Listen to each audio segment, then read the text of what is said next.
নতুন একটা ভিডিও নিয়ে এলাম। তো আজকে বিরিয়ানি আবারও পাকাইলাম, পাকানোর পরে মশলা তৈরি করছি, তারপরে আবার মাংস দিব, মাংস দেওয়ার পরে মশলা দিতেছি, আবার মরিচ, তারপরে বিরিয়ানি মশলা, তারপরে নাড়া দিয়ে দিলাম। পরে যখন হয়ে দিব তখন এটা তেল ছেড়ে দিব, তারপরে এটা আমি আবার তেলের সাথে মিক্স করবো। অলরেডি আমার রান্না শেষ পর্যায়ে।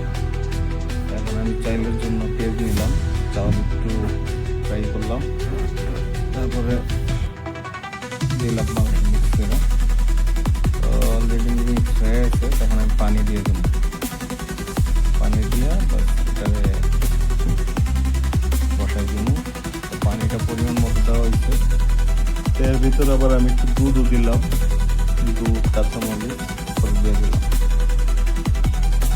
তো তারপরে মোটামুটি পানিটা যখন শুকিয়ে দিব তখন আমি এটা বন্ধ করে দিব।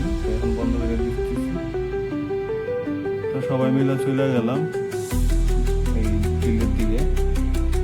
এই জায়গায় বসে আছে সবাই মিলে, বসে থেকে এখন ওরা নিয়ে আসতেছে। অলরেডি চলে আসছে খাবার। এখন খাবার ঢেলে দেবো সাহানের ভিতরে, এগুলো বিরিয়ানি। আলহামদুলিল্লাহ সবাই মিলে খাইলাম, ভালোই লাগবে। কারা কারা খাইতে চান সবাই কমেন্টস করেন, ঠিক আছে? খাইতে চলে আসতে কুয়েতে, এই যে দেখেন। ওকে, তো ঠিক আছে, ভালো লাগলে সবাই লাইক করে শেয়ার করে দিন। ওকে, আল্লাহ হাফেজ।